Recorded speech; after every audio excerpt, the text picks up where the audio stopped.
horizon.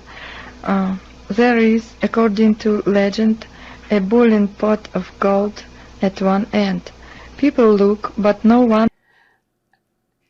That wasn't too bad. Again, the prosody is a little off. She's faster with her first two words. There is, or we would say, there is, according to legend, a boiling pot of gold.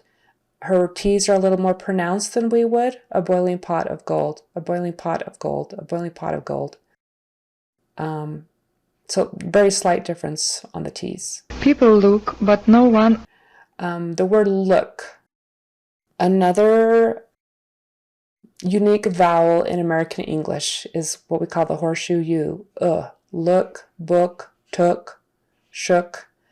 And she's pronouncing it more of an oo, long U, Luke. It should be look, Ever finds it. Ever, more breathy, and her R's again kind of trilled, rolled, I guess you might say, rolled a little bit, trilled a little bit, instead of going back. Ever finds it. I lived in Ukraine all my life, and last 18 months I live in a.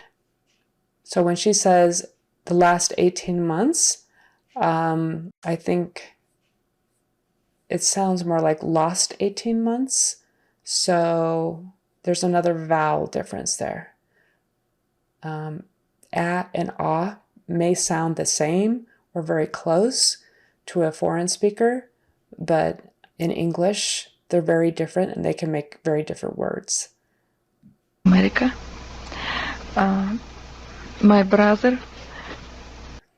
So brother, I gotta say it like I would normally say it. Brother has two R's. We have an R blend with a B, bruh, and then vocalic R on the end, So when she says it, she kind of rolls both of them and pronounces them with her tongue more to the front. Brother. Let me see if I can do that again. How does it go? My brother. And a little more breathy, a little on the brother. Brother. Left Ukraine. She says left Ukraine. She fixes her left. I think she started to say it a little differently, and then she fixes it to sound more like left. Left Ukraine about 10 years ago.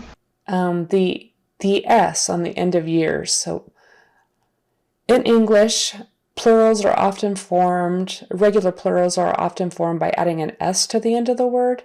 However, sometimes the S will sound like S and sometimes the S will sound like Z, and it often has to do with the sound that precedes it.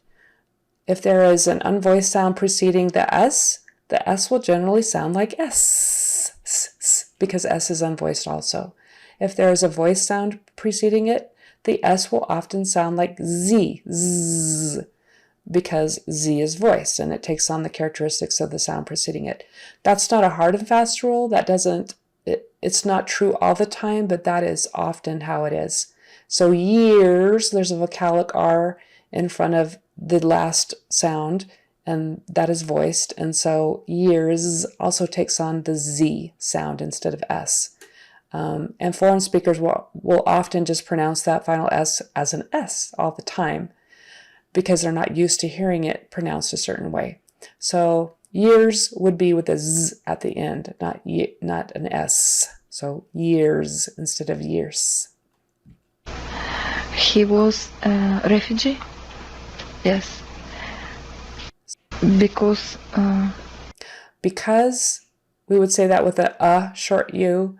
Hers sounds more like a biko, and her S at the end sounds more like an S instead of a Z, because we would pronounce because with a Z sound, even though it's spelled with an S.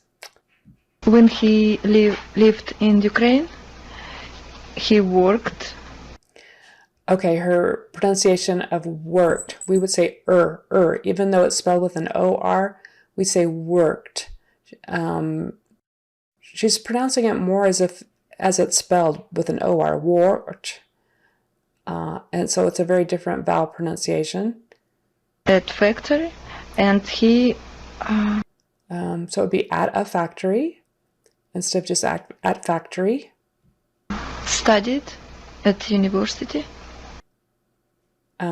Studied at the university is what we would say, or at a university, instead of just at university. So there we add an article as well. But universities, government. She's obviously trying to find the words. I forgot that word. It's got to be hard. Kick him from university because he was Christian. Oh, kick him. Mm-hmm. I think she's trying to say kick him. I think she's trying to say kicked him out from the university. Yeah, down here I'm looking. All right, so kicked him from the university. Our expression would be kicked him out. Kicked him out. Bye, see ya. Kicked him out. Okay, so I'm going to pause right there and do some more with this in another segment. I hope this helps you.